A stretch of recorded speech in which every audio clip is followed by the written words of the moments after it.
பாலாஜி வணக்கம்.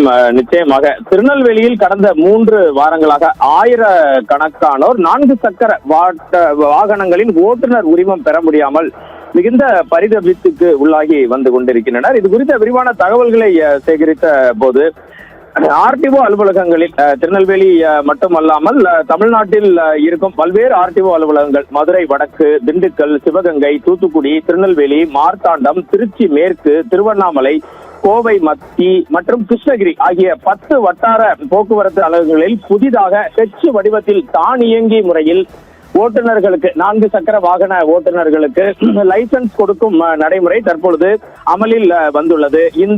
இந்த லைசன்ஸ் வழங்கும் நடைமுறையின்படி H வடிவத்தில் இருக்கும் அந்த பாதையானது மிக மிக குறுகலாக இருப்பதாகவும் இதனால் தேர்ந்த ஓட்டுநர்களே அதில் லைசன்ஸ் எடுப்பது சிரமம் என தெரிவித்து தமிழ்நாட்டின் இலகு மற்றும் கனரக வாகன ஓட்டுநர் பயிற்சி பள்ளி உரிமையாளர்கள் நலசங்க செயலாளர் ஜான் மார்டின் மதுரை உயர்நீதிமன்ற கிளையில் ஒரு மனுவை தாக்கல் செய்கிறார்.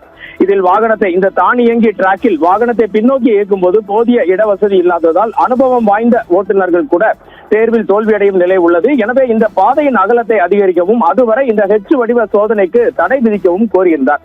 இந்த வழக்கை விசாரித்த மதுரை உயர்நீதிமன்ற கிளை நீதியரசர் சரவணன் நீதிமன்றத்தில் சமர்ப்பிக்கப்பட்ட தானியங்கி சோதனை பாதையின் காணொலியை கவனமாக பரிசீலித்தார். அரசுக்கு சொந்தமான கார் உரிமம் பெற்ற ஒரு ஓட்டுநரால் இயக்கப்பட்ட போதும் அவர் தேர்வில் தோல்வி அடைவது அந்த வீடியோவில் அப்பட்டமாக தெரிந்தது. இதை அடுத்து மனிதாரின் கோரிக்கையை அரசு பரிசீலனை செய்ய வேண்டும். அதுவரை இந்த H வடிவ பாதையில் நடத்தப்படும் ஓட்டுநர் சோதனையை தற்காலிகமாக நிறுத்தி வைக்க வேண்டும் என நீதிபதி அதிரடியாக உத்தரவிட்டார். வழக்கின் அடுத்த கட்ட விசாரணை ஆகஸ்ட் 6ஆம் தேதிக்கு ஒத்திவைக்கப்பட்டுள்ளது. உயர்நீதிமன்றத்தின் இந்த உத்தரவு மற்றும் H வடிவ பாதையில் உள்ள குளறுபடிகளால் கடந்த 3 வாரங்களாக தமிழகம் முழுவதும் நாம் குறிப்பிட்ட இந்த 10 ஆர்டிஓ அலுவலகங்களில் லட்சக்கணக்கானோர் லைசன்ஸ்களை பெற முடியாமல் கடும் அவதிக்கு உள்ளாகி வருகின்றனர்.